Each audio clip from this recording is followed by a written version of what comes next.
बेचारे चिल्ले काटते हैं, गलत रास्ते अपनाते हैं और फिर तावीज़ात, धागे, इसको वो नाम देते हैं और टूने कहते हैं, मंत्र पढ़ते हैं। इन बिचारों को 13 साल 13 ग्रहण सूरज या चांद के लेने पड़ते हैं। अगर नूरी इल्म है तो फिर इन्होंने क्या करना है, आम दिन की रोशनी में लगने वाला जो ग्रहण है उसको लेना है। और अगर काला इल्म है तो जब रात अंधेरा होगा, चांद को ग्रहण लगा होगा,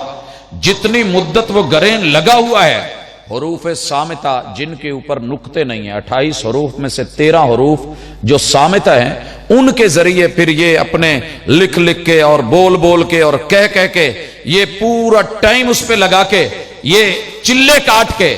फिर मदद मांगते हैं उन ताकतों से जिनको ये हमजाद कहते हैं, जिनको करीन कहते हैं, जिनको आसेब कहते हैं, जिनको जिन्नात कहते हैं, जिनको खलाई ताकतें और मखलूक के ऊपर मावरा और तलिस्माती माहौल बोलते हैं। उनसे फिर रब से कुफर करके, इनकार करके, उन पे यकीन करके, उनसे मदद मांग के फिर इंसानों के रस्तों में आड़े आते हैं। फिर वो इबारतें माँ का नाम लेके, लड़के का नाम लेके, लड़की का नाम लेके, महबूब का नाम लेके, मुहिब का नाम लेके, फिर उनको लिख करके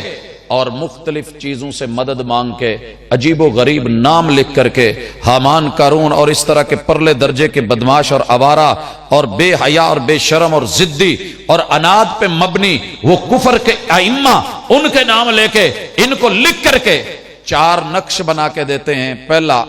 कि आपने ये मुताल्लका आदमी को पिला देना है, जिसका कारोबार बंद करना है, जिसका पेट बंद करना है, रिज़्क बंद करना है, जिसकी सूह बंद करनी है, जिसकी नस्ल बंद करनी है। और एक को आपने किसी भारी पत्थर के नीचे दबा देना है, भारी चीज के नीचे उठा ही ना सके। और एक को आपने किसी वीराने में और एक कब्रिस्तान, सबसे पुरानी कब्र खोद करके आपने उसके नीचे जाके इसको दबाना है। और इतना पैसा है, ये होगा, फला आदमी जो है बिल्कुल उसकी रोटी रोजी, रिज़्क, दुकानदारी, तिजारत, कारोबार, उसकी औलाद, मामलात, घर के अंदर खुशी गमी, किचन, उसका चलना, बावर्ची खाना, उसका खाना पीना लुक में बंद हो जाएंगे। लोगों ये जितनी मर्जी कोशिश कर लें, जादू बरहक है, टूने हो जाते हैं और इनके वार होते हैं। लेकिन अगर वार आ रहा है तो आप सामने हाथ कर लेते हैं तो बचत हो जाती है, ढाल कर लेते हैं तो बचत हो जाती है। अस्सौम जुन